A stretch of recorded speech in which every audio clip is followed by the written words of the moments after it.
اور جب اس کے لیے وقت کا تصور صرف رکھیں گے، وہ وقت جو گزرتا ہے، جس میں مرور ہے، جس میں ماضی، حال اور مستقبل کی تقسیم ہے، تو وہ وقت جو ہے سیریل ٹائم جسے کہا جاتا ہے انگریزی میں، زمانے جاری یہ عربی میں کہیں گے، یہ ہے عصر، گزرنے والا زمانہ، وہ زمانہ جو اس وقت حال ہے۔ ایک لمحہ ہے حال، اگلے لمحے وہ ماضی ہو گیا، اور اس سے پہلے لمحے وہ مستقبل تھا۔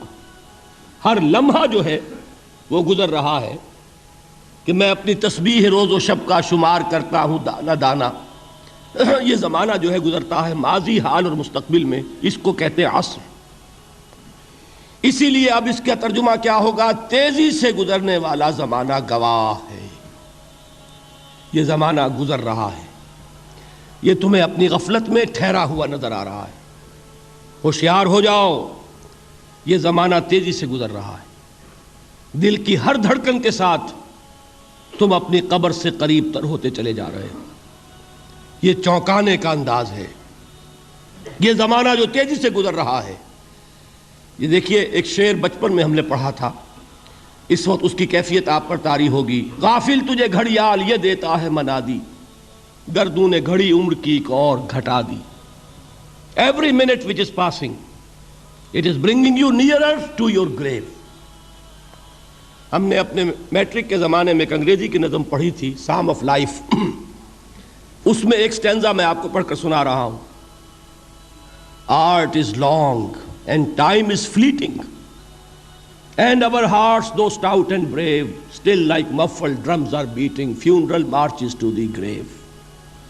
یہ آپ کے علم میں ہوگا، جب کوئی فوجی بڑا شخص جو ہے، کوئی جرنیل، اس کا جب انتقال ہو جاتا ہے، اس کی لاش کو لے کر جاتے ہیں، اس کے کفن کو، تو اس کے ساتھ ہی بینڈ بجتا ہے۔ بینڈ کی ہر جو بیٹ ہے، اس کے ساتھ وہ جنازہ قبر سے قریب تر ہو رہا ہے۔ وہی بیٹنگ آف دی ہارٹ ہے، دل کی ہر دھڑکن کے ساتھ تم اپنی موت سے قریب تر ہو رہے ہو۔ تمہارا یہ جنازہ جیسے کہ وہ بیٹ آف دی ڈرم ہے، اسی طرح بیٹ آف دی ہارٹ کے ساتھ تم اپنی قبر سے قریب تر ہو رہے ہو۔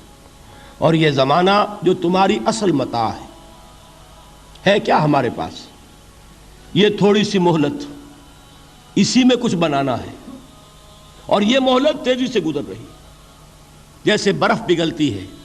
امام راضی ہی نے یہ بڑی عمدہ بات لکھی ہے کہ والعصر کا مفہوم مجھے اس وقت معلوم ہوا جب وہ کہتے ہیں کہ میں ایک شہر میں داخل ہوا، شام کا وقت تھا، بازار اب ختم ہونے والا تھا، تو ایک برف کا تجارت کرنے والا، برف بیچنے والا چیخ چیخ کر کہہ رہا تھا، لوگوں مجھ سے برف خرید لو، جلدی کرو، اس لیے کہ میری برف پگھلی جا رہی ہے۔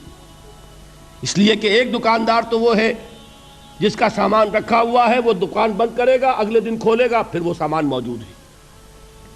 اگر کچھ نہ بکا، نفع نہیں ہوگا، اس کا اصل سرمایہ تو ضائع نہیں ہوگا۔ اگر جوتے کی دکان ہے، جوتے موجود ہیں، سبزی کی دکان ہے، چلیے کچھ باسی ہو جائے گی، کچھ نہ بچی رہے گی، کریانے کی دکان ہے، سامان موجود ہوگا، لیکن یہ برف کا تاجر جو ہے، اس کا برف اگر پگھل گیا تو اصل زر گیا، سرمایہ ختم ہوا۔ انسان کی مثال اس برف کے تاجر کی سی ہے کہ ہر لمحہ وہ برف پگھل رہا ہے، وقت ختم ہو رہا ہے، اور انسان اپنی منزل سے قریب تر ہو رہا ہے۔ اگر اس میں اس نے کچھ بنا لیا تو کامیابی ہے، اور اگر یہ وقت گزر گیا تو پھر تباہی اور بربادی ہے۔ یہ ہے انداز تیزی سے گزرنے والا زمانہ۔ غافل تجھے گھڑیال یہ دیتا ہے منادی، گردوں نے گھڑی عمر کی ایک اور گھٹا دی۔ اب آگے آئیے، ان الانسان لفی خسر۔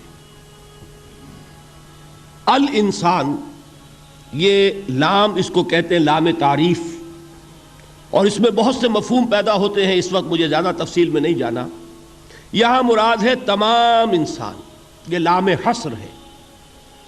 انا تاکید کے لیے آتا ہے، ان الانسان، یقیناً تمام انسان، لفی خسر، خسارے میں۔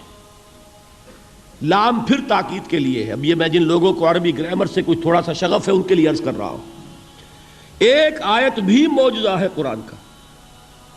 عربی زبان میں کسی چیز پر زور دینے کے لیے جتنے اسلوب ممکن ہیں وہ سب کے سب اس میں جمع کر لیے. انا تاکید کے لیے، لام حصر تاکید کے لیے، پھر لا لفی خسر، لام پھر تاکید کے لیے، خسر نکرہ آتا ہے یہ بھی تاکید کے لیے، جملہ اسمیہ تاکید کے لیے. جتنے بھی امکانات ہیں عربی زبان میں زور دینے کے کسی چیز پر، وہ سب کے سب اس ایک جملے میں جمع کر دیے گئے. ان الانسان لفی خسر.